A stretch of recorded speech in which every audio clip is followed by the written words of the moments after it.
Welcome to Exceptionally Speaking, the podcast where we explore how to better understand and support exceptional learners. I'm your host, Dr. Meryl, and each week I sit down with dedicated educators, parents, and advocates to share real strategies, inspiring stories, and moments of hope. Today, I'm thrilled to share a conversation that's close to my heart. Dr. Jennifer Lemoine is not only a brilliant leader in education, she's also a friend and someone I've had the privilege of starting my own leadership journey alongside. With 25 years in education as both a teacher and a district leader, Jennifer brings deep expertise and powerful voice for equity in gifted education. Her doctoral research focuses on the experiences of families facing economic disadvantage, and her work continues to push the boundaries of how we identify and support exceptional learners. In this episode, Dr. Lemoine shares her personal journey, insights about twice exceptional students, and the real challenges families face navigating gifted systems. I can't wait for you to hear it. You can find more information about all our guests at hex24press.com. Please enjoy Exceptionally Speaking with Dr. Jennifer Lemoine. Hey, welcome, Jennifer. I'm so glad to see you and have you here on Exceptionally Speaking. Thank you, Meryl. I'm excited to be here. We know each other, of course, but I've really been looking forward to this conversation and digging in a little bit more to your doctoral research and just how it's been your journey from classroom teacher to district leader. So I'd love to jump in just on your journey first and what really led you into the world of gifted and special education. Yeah, absolutely. So I started teaching in North Carolina 25 years ago.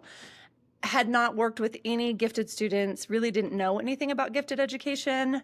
Had my own journey through education, which wasn't super exciting, or I didn't have a great experience in elementary. High school was better for me, but so the thought of even being an educator was kind of an interesting journey for me. But ended up in North Carolina as a beginning teacher, and after my first few years was doing a master's in curriculum and supervision and needed to do an internship and did not have the money or the financial means to not be paid to work. So I needed to find a school that would pay me to do an internship, and the public school that I was working for could not do that. So I found a charter school for highly gifted students and applied and got a job. I was teaching fourth grade half-time and then was acting as like an assistant director type position half-time as my internship. And that was my very first experience really with gifted education, and it just kind of blew me away. I was working with students who you had to have an IQ of 130 or above to get in. Some of my students traveled 2 hours each way a day to get to this school because they had had such a horrible experience with public education and just what they needed that their parents were willing to take them wherever. The school originally, it's now in a beautiful building in Charlotte, but originally started in a very old rundown church and single wide trailers. So not teaching trailers with bathrooms and just single wide trailers. We had any table that anybody would donate as teaching tables, so dining room tables. And it was probably the best year of teaching I ever had. And I loved teaching, but of my full career, that was probably the best just because I had so much autonomy to really get to like dig in with what students' interests were, with what they enjoyed. Sorry, we've got a visitor that decided to join us. So we built a greenhouse in the parking lot to learn about the greenhouse effect. We just did some really amazing hands-on things. It was also my first experience with twice exceptional students. I had a student in my class who was extremely dyslexic, was still a very beginning reader, but also brilliant, an IQ in the 150s. Had been told through most of his school experience he would amount to nothing because he couldn't learn to read. And so he was kind of my watch me student. And by the time he left fourth grade, he was thriving and doing wonderful. He's now in his 30s. He went to Duke, has a wonderful career, but was really my first experience in understanding twice exceptionality, and a student who was both extremely gifted and had that asynchronous also could not make letters into sounds to form words. After that, I moved to Colorado the very next year and started teaching fourth grade, opened up an elementary school, and after a year of teaching fourth grade there, in Cherry Creek Public Schools, then I transitioned into Gifted and Talented and continued that for 7 years. During that time, did work at Regis University to get a master's in gifted education. And then I went back to the classroom. My daughter was a kindergartner and she was in my class for kindergarten year because she is also gifted and twice exceptional. And I struggled to have my child as a student and saw myself being so much harder on her than I was on the other students.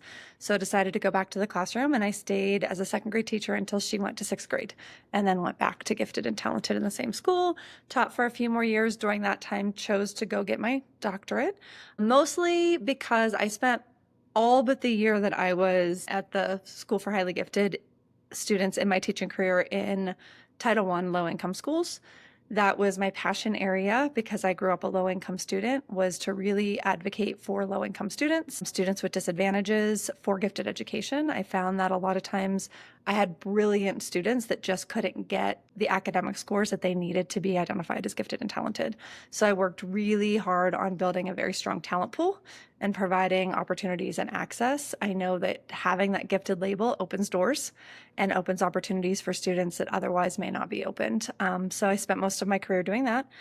Was really kind of tired of fighting that equity battle from a classroom and felt like I had very little control other than what I could do for the 300 to 500 students that went to my elementary school. I really just didn't have a lot of control district-wide, and felt like philosophically my beliefs and the district's beliefs were really different around what we should be doing for identification and how we should be opening up lots of pathways for identification and really using the law to our advantage. And I felt like that wasn't happening all of the time. So decided to go get a doctorate. I thought maybe if I got my doctorate, that would open up other doors to be able to make more change. So went to DU, did my doctoral work in curriculum and instruction with an emphasis in gifted leadership, wrote a dissertation on families with economic disadvantages and their experience with gifted education.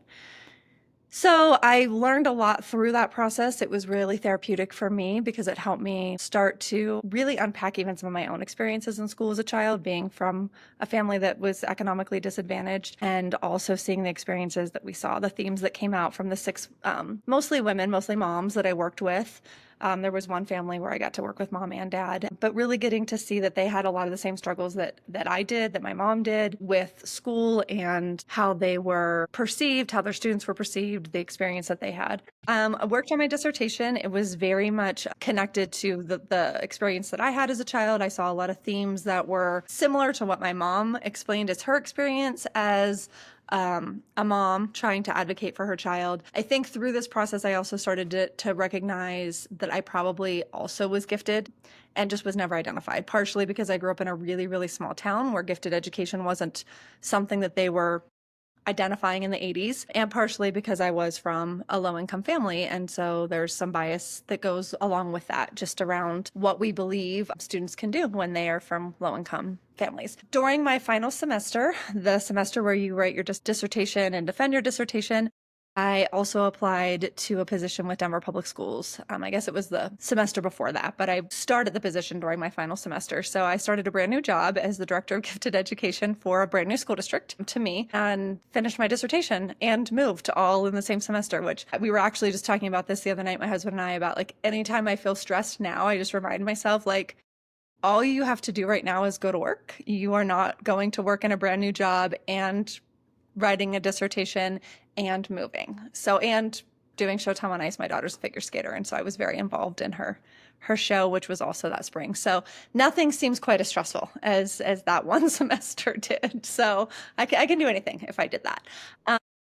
But yeah, then I started in DPS as the director of gifted education, which is where I got to meet Meryl.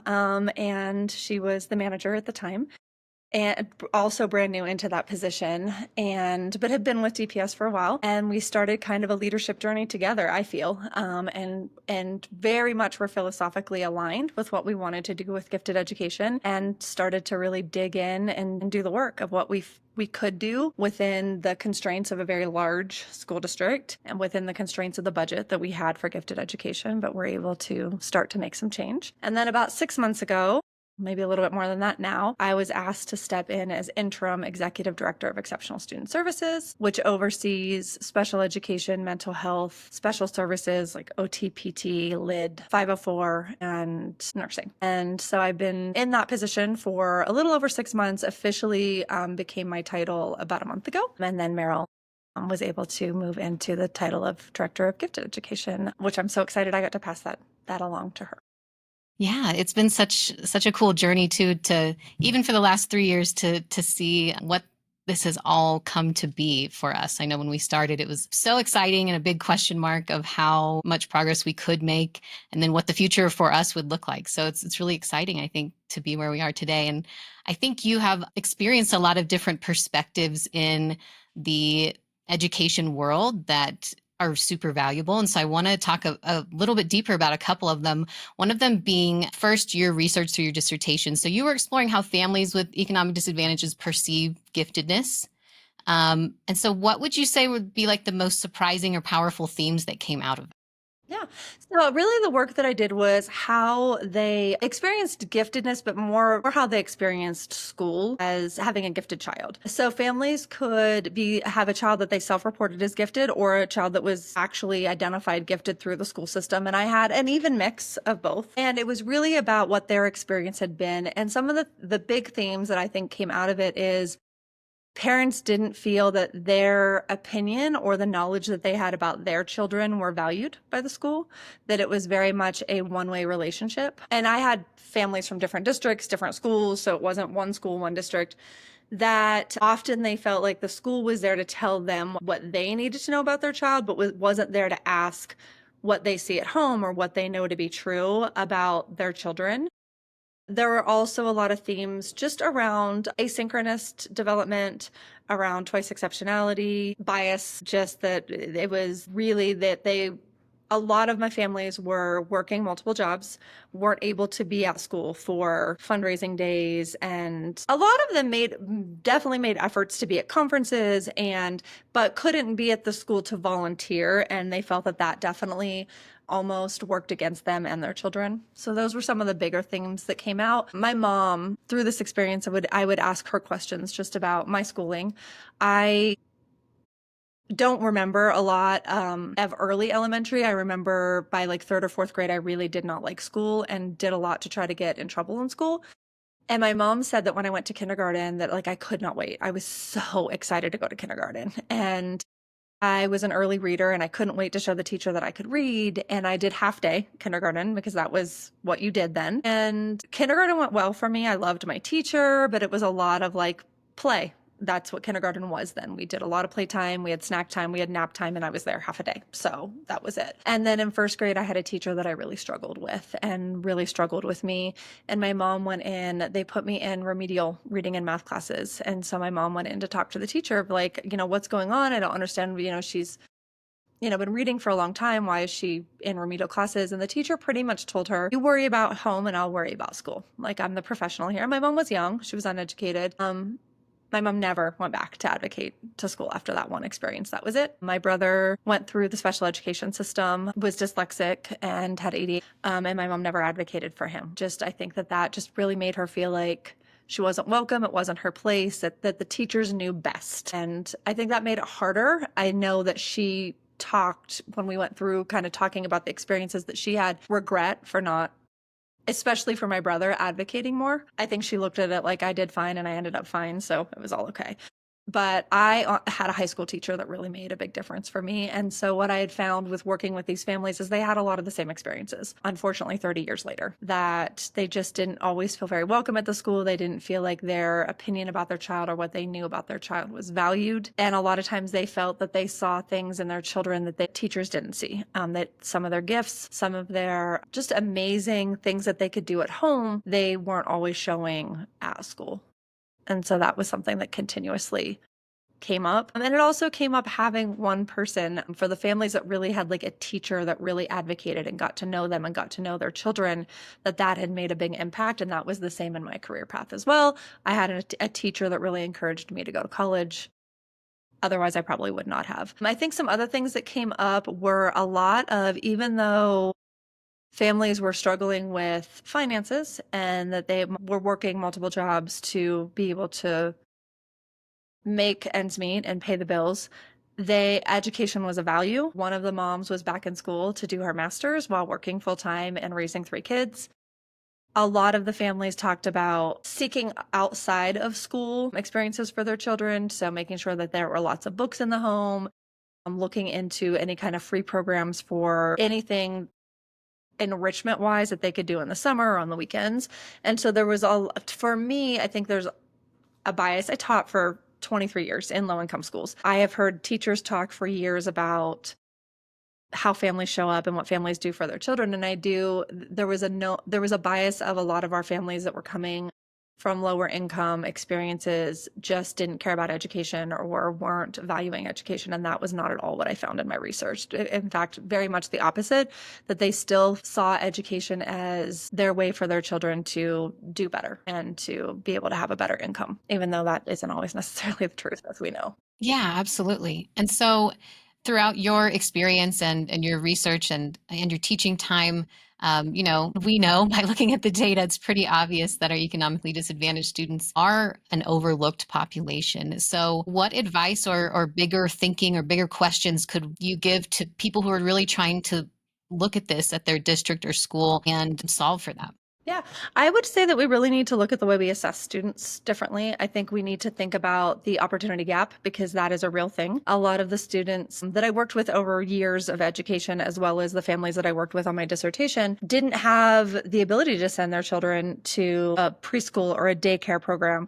I very much was at an advantage. My daughter got to go to Goddard and then Primrose because I worked full time, but she was in an educational environment from the time she was really young. So even though I was reading with her at home and doing things with her at home, she also was in an experience at daycare where they were also doing a lot of learning. A lot of the families that I worked with just didn't have the means to send their children to programs like that. And so they may be staying with grandma or an aunt or a friend or a neighbor. And so they maybe didn't have the educational experiences before school started that a lot of the other students had. So even though they were extremely smart and extremely capable, didn't come in with the same head start that some of our students with more economic advantages do come in with. I think as well as just being able to visit museums and travel and all of the things that go into that. One of the things through my research that I found really interesting is there's a long time study about the number of words that a child hears by the time they go to school. And then in lower income families, they hear less words. And it was interesting because the study has been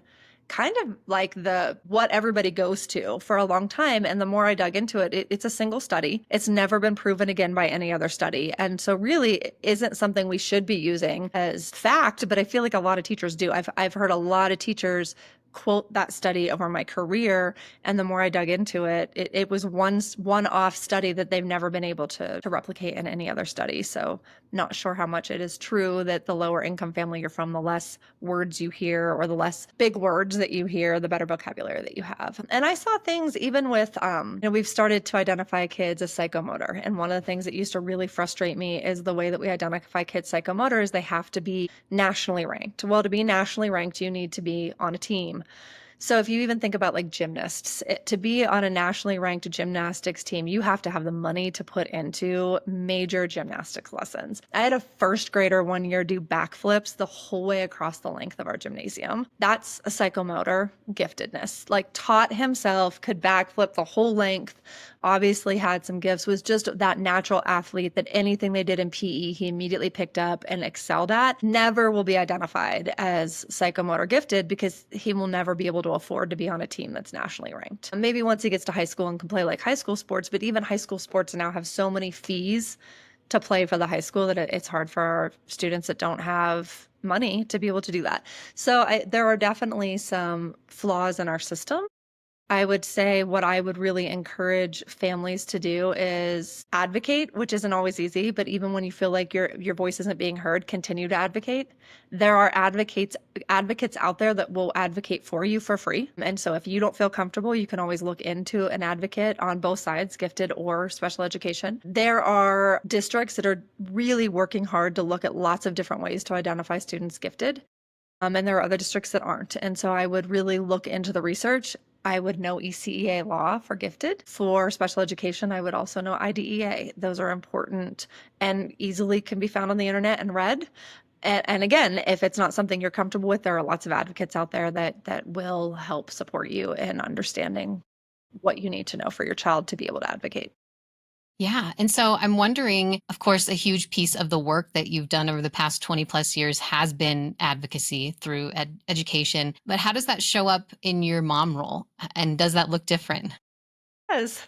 So I do have, she's a senior this year, getting ready to go off to college and is twice exceptional. So she was identified gifted in math as a kindergartner, and her math brain is beautiful to me. She just can do things with numbers that not a lot of people can do. However, it's not always the traditional way we look at math giftedness in school. And so she even still to this day will have teachers in high school and math class be like, I have no idea how you got to this answer. Like it's right, but I have no idea how you got there. And even when she explains like how her brain does the math, they're like, but that's not the right way. So she has struggled a lot with her giftedness and really questioning, am I really gifted?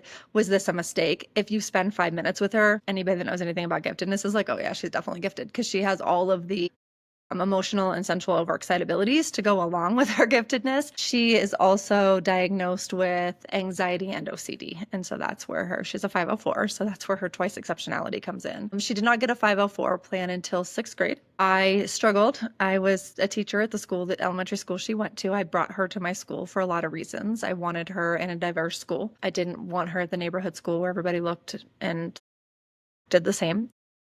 But it's hard to find that advocacy lens or hat when you're also a teacher in the building and a teacher that had been in the building for a very long time. I was in the same school for 17 years. By the time Marley came to school, I had been there for 6 years. I had her my second year teaching there. I started the school. So I was part of the original foundation. I started trying to advocate when she was in kindergarten. She could write her numbers up to 100. The first time that I saw Marley's true anxiety, she was 3 and they were working on writing numbers and she wrote her 5s backwards. And the teacher at the time just pointed out, it's backwards and showed her the right way. It was like a 45-minute meltdown. And then coming home and wanting to only write 5s for hours until she knew she had it right. And it was hard as a parent to understand, like, stop, this is not important developmentally. You shouldn't even be able to write your 5s right. But to really see the amount of perfectionism that wasn't placed on her by anybody. We did not do a lot of like, we're going to sit and do school at home. We read together, we talked a lot, but there was never any pressure to do education at home.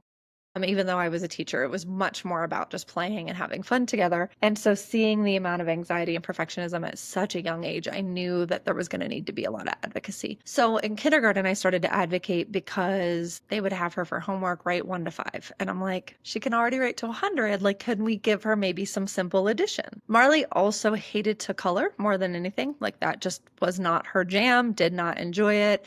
And one of the things that they did every week was they would get a paper book and they would have to color the pictures. And so I would really try hard to get the teacher to maybe give her the pictures and allow her to write the story because she was already writing. But they were worried about fine motor. And I said, well, she's been able to button her own clothes since she was about 3. She can tie her shoes. Like, I don't have any fine motor concerns. And it was hard to figure out, how do you advocate? At the time, I was still the GT teacher. How do you advocate for your child and other students that are gifted and talented and be a mom and be a colleague? Which is another reason why I chose to kind of step out of the GT realm for a little while she was in elementary school. It allowed me to advocate. I think the biggest struggle that I had would be going in to talk to her teacher starting in about 3rd grade. CMAS testing really ramped up her anxiety. The back to school night in 3rd grade was all about the fact that they were going to CMAS test that year, and like full on panic attack the whole way home about a test that was going to be months away. And it was like, you will be fine.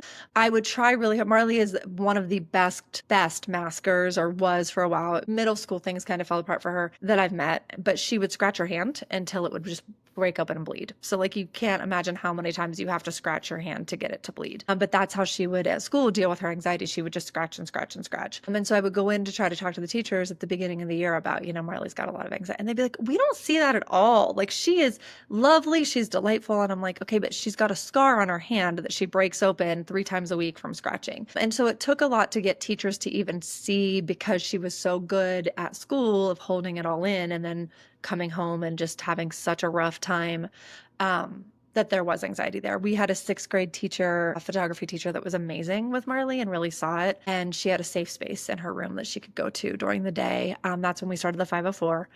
She would literally just show up and crawl in under this table in the fetal position when she was overwhelmed or overstimulated. And that seventh grade, the pandemic hit and she was home for half of seventh grade. And then for eighth grade, she was only at school 2 days a week, but still definitely used this teacher as kind of her safe space. And one of the best parent moments I had is her sophomore year. We were at the art show and we ran into, Marley had a piece in the art show. We ran into this teacher and she said, "Hey, have you found your people? Have you found your safe space at high school?" And Marley was like, I don't need that anymore. And like, I hadn't even realized it, like how much she had grown and was able to advocate for herself and that she didn't need a safe space to go to anymore. We've worked very hard over her years on advocating for herself, advocating for her anxiety. She amazes me now as a senior, how she can talk about how she feels, how she can talk about her own emotions. She hates giving blood, having blood taken, always has. Not really the needle as much as it is like having the blood taken out of her body.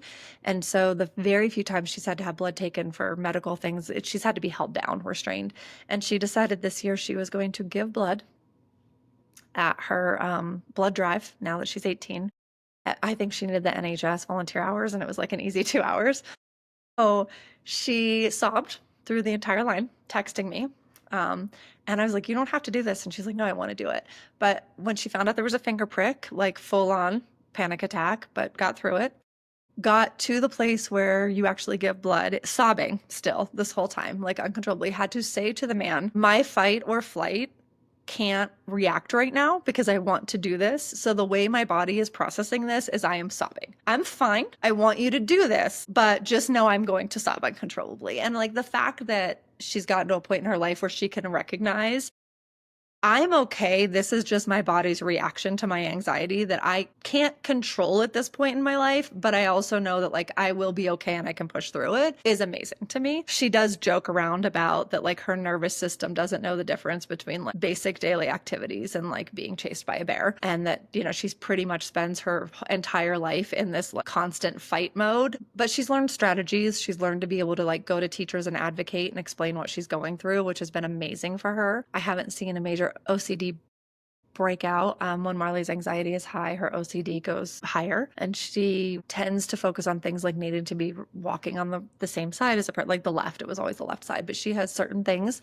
and I've noticed that those have really started to like calm as well as she's gotten older and learned strategies. But it was a lot of advocacy work and a lot of work with her, and not, but it was a lot of work, her and I talking through, learning strategies, learning what worked for her. And I was lucky enough to just have the experience. Interestingly enough, I went into gifted education before I had a child.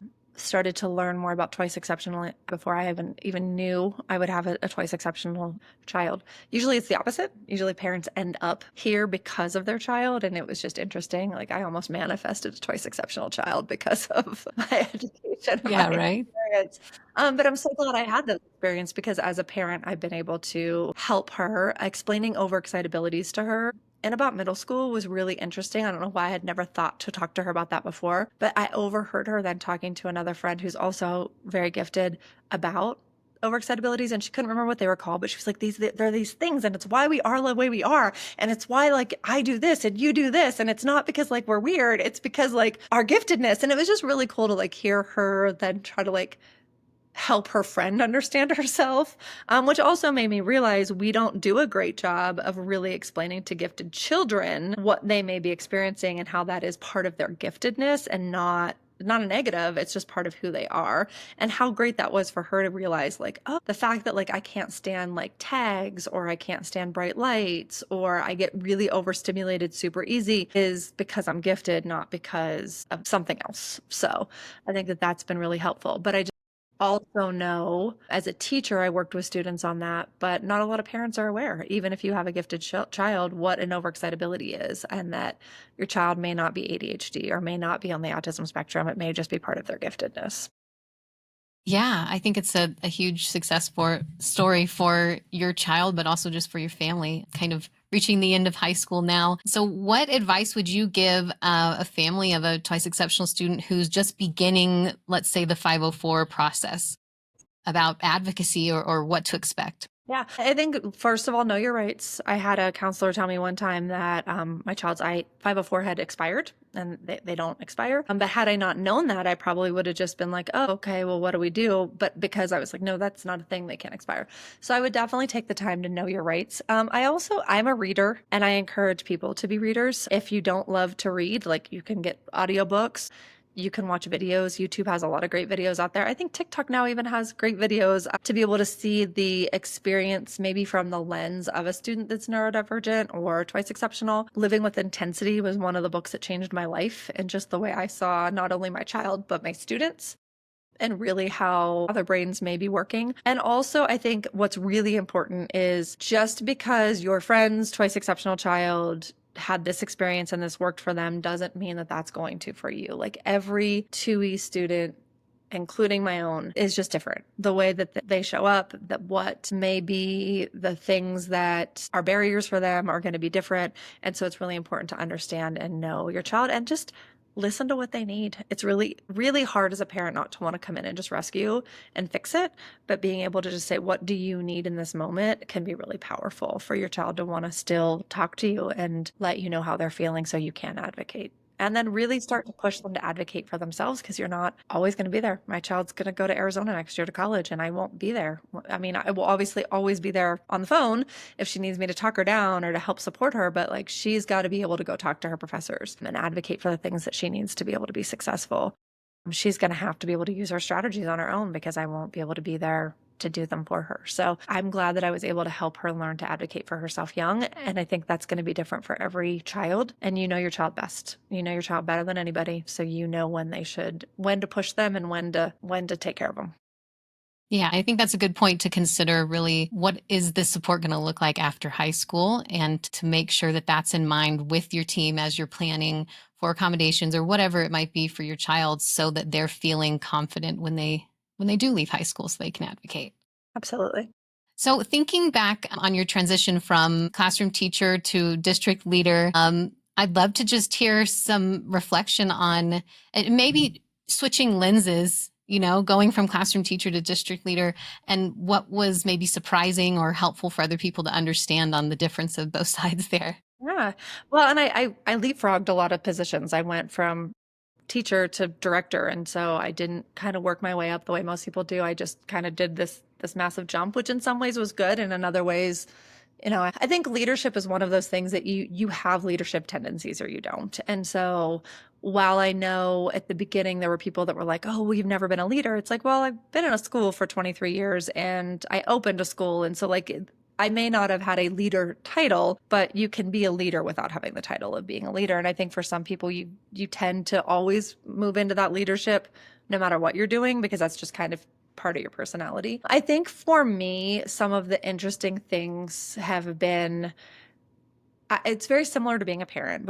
When you're a teacher and you're not a parent yet, you are the best parent ever. Your child is always going to be in bed on time and they're always going to have their homework done and they're always going to be in cute clothes. Like you have it all figured out as a parent. And then you have a child and you realize how hard it is and you get to see like all the sides of it that you don't see before you're actually a parent. And then your kid doesn't always have their homework done and they're not always in bed on time. And like sometimes you bribe them with candy to do things that you want them to do, even though you said you would never do that as a parent because I was amazing parent before I had children. And it's kind of the same as a teacher. I was like, oh, well, if I was the director, I'm going to do this and this and this, and we're not going to do this. And then you get into that role and you start to see all of the other things that you don't get to see when you're a teacher. So the budget decisions and the policy decisions and the fact that like you're no longer advocating for 25 students, you're now advocating for 88,000 students. It's no longer your one classroom, it's 207 schools. And so it does change your perspective. One of the things when I went into Central that was really important to me is I never wanted to lose my teacher hat because I felt as a teacher, a lot of the people that were in central office didn't get it. They didn't get what I was going through every day. And I would say after 3.5 years, I definitely do not have my feet on the ground of a classroom. And I am sure my perspective is very different, even though I fought hard to always try to remember the perspective of a teacher. And like most of my close friends are still teachers. We talk regularly. You have a different view now and a different viewpoint and just different information. And so a lot of the things that it was like, I would do this right away and I would do this. I have done some of those things. Some of those things did work. It was like, yes, we can expand pathways. We can change magnet eligibility. We can expand magnet programs. But there are other things that it was like, we're going to do this. And then you get in the position and you're like, well, you have this much money. And so you have to make hard decisions about, does it go here or does it go here? How do I do this? There's been a lot of soul searching around, what do I have the power to control? Because I'm still, even though I'm in a director position or now an executive director position, I still have all these layers above me that have to approve things. I also have finance that I have to be able to secure. And then beyond that, there's also just policy. There's board policy that you don't think about. There's laws that you don't always think about. And you also then start to think about, well, if I make this change, it may help this group of students, but how will that impact this group of students? And so like, what is the greater good? So I do think it like opens your perspective in different ways, which I know if I went back 10 years ago as a teacher and tried to explain all of this to myself, then I would be like, yeah, whatever, you've just drank the Lister Kool-Aid. But it is true. It's not as easy to make the changes as you think it's going to be, just like before you're a parent and you know you're going to do all these things. And then like once you're really a parent, you're like, oh my gosh, yes, you can just have ice cream for dinner because I cannot fight this one more battle with you today. It's kind of the same. Like once it's opened up and you realize how much red tape and bureaucracy and other things are involved, I still try to constantly come back to what's best for students and what's best for the majority of students in decision making. But it's not as easy as I thought it would be. Well, thank you for doing the work. I know it's not everyone's willing to do it, so we appreciate you. So as we close out, I'm just wondering what's giving you hope. You know, we have a lot of heaviness now that we're witnessing in the public education realm, and I'm wondering where you're seeing those moments of growth or healing or bright spots for our exceptional learners. I'll talk on both sides of it. So I think professionally in my job, what has given me hope is the fact that we're going to be opening up more magnet schools in Denver public schools. And that was a dream when I came in that you and I both shared of like, how do we expand programming so that more students can have access to this programming? How do we make sure it's not just highly gifted students, but our high achieving gifted students also are getting the program that they need? I know as a teacher for years and years, who had lots of education and gifted, when I had that classroom of 30 students, my attention always naturally went to the students who needed help, even though I knew how important it was for my highest achievers to also get that same amount of differentiation. When I had to choose between what do I have time to do, it always went to my students who weren't where they needed to be. Even when I didn't want it to, like that's where it has to go. And so being able to open up more magnet programs where students can choose to go if they're not getting what they need from their neighborhood school is a major win for me. So that definitely gives me hope. I would say more on the personal side of things. I have this amazing 18-year-old getting ready to go off into the world that I have got to watch go from a child up. I also have a stepson who is 21, who is severe needs. He's got an intellectual disability, and seeing him be able to have a job. And he just got into a program where he's going to be going to school to be a mechanic at a school that works with students with disabilities. And so it's very hands-on. They will job place him, and seeing his excitement about like being able to be independent. My daughter has a great group of friends, most of which are also gifted or twice exceptional, and just seeing their growth over the past 5 years from like middle schoolers up until now getting ready to like go out in the world. Like they understand their emotions better than I probably did in my fees, understand the world, and like also have this amazing ability to like be okay to fight back. Like conflict, it's just amazing to see this generation that's coming up and what I think they're going to be able to do to make real impact for our world. And so that gives me hope. Thank you. Well, I think that's it. I think that's all my questions for today. I have a lot more. Maybe I'll save for the next time. But thank you for spending some time with me today. And I really wish you all the best in your new position. Thank you as well for you. I can't wait to see what you do with it. Thanks. Talk to you soon. This episode of Exceptionally Speaking is brought to you by Hex 24 Press, where education meets imagination. I founded Hex 24 Press in 2024 to uplift educator voices and provide a publishing home for myself and other educators to bring our work into the world. You can find more information about today's guests, including links to their resources and services, at hex24press.com. Thank you for supporting educators, independent creators, and small business. We're so glad you're here.